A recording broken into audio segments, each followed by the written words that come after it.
Hello guys, I hope everyone is fine. In today's video we'll be discussing about big theta notation. So what is big theta notation? Firstly, it's a combination of big omega as well as big O. Now the important point in big theta notation is that how it is represented. So again we have two algorithms, A and B. We have to basically find out if A is theta of B, then it means I can take this as Fn and this as Gn. So I need to make sure that both of my conditions hold true. So Fn can be an double of Cgn. So this is like how you are representing it. So we will take one example. Big O was Fn was less than equal to Cgn. Big omega Fn was greater than equal to Cgn, and it's a both cases will be holding true. You can say that is big theta notation. I'll take a simple case in which theta notation can be represented. I'm taking Fn value as n plus 10 and Gn value I am taking it as n. So how this whole scenario can be represented? We all know that your Fn for a theta notation to hold true, I must have a case of big O, I must have a case of big omega as well. So it means Fn should be less than equal to C1 Gn. This is one case, and Fn should be greater than equal to C2 Gn. This is another case where this condition must hold true. So it means your C1 Gn is you can write it as your C2 Gn is less than equal to Fn is less than equal to C1 Gn. So this is what your theta notation is all about. It is holding both the cases all together.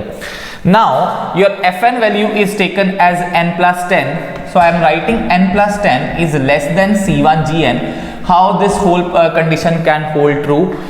Very simple. It is by default n plus 10 is less than equal to C1 n. Now how this can actually hold true? We have already done this case in big O.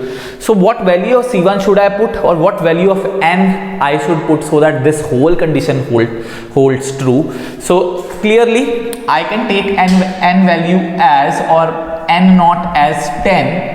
So I can write 10 plus 10 is less than C1 10. So what is the value of C1 should I put so that this condition holds true? You can put this value of C1 as, let's say, 2.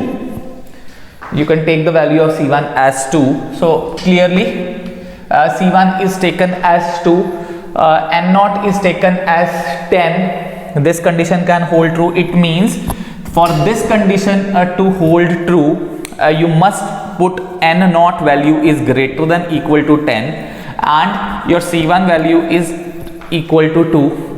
This condition can hold true. But what about C2 Gn? So I can clearly write that this C2 Gn is less than equal to Fn in which scenario? We have n value is taken as n plus 10, Fn value is greater than equal to C2 of n. What value of C2 should I put? Clearly n plus 10 is greater than equal to C2 C2n, and what value of C2 should I put?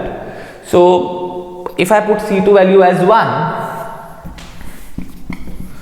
this condition can hold true, n plus 10 greater than value of n if I put it as 1. So again, what value of n should I put? Again, n naught value I should put it as 1. So clearly this scenario is absolutely true in this way, where we are writing where we are basically taking the scenario of your C2 Gn is less than Fn is less than C1 Gn. So we are drawing this a particular scenario where n naught value is greater than 10. In one scenario it is greater than 1. So we are drawing this particular scenario where your Fn is less than C1Gn, where C1 value is 2 and greater than C2Gn, your C2 value is 1.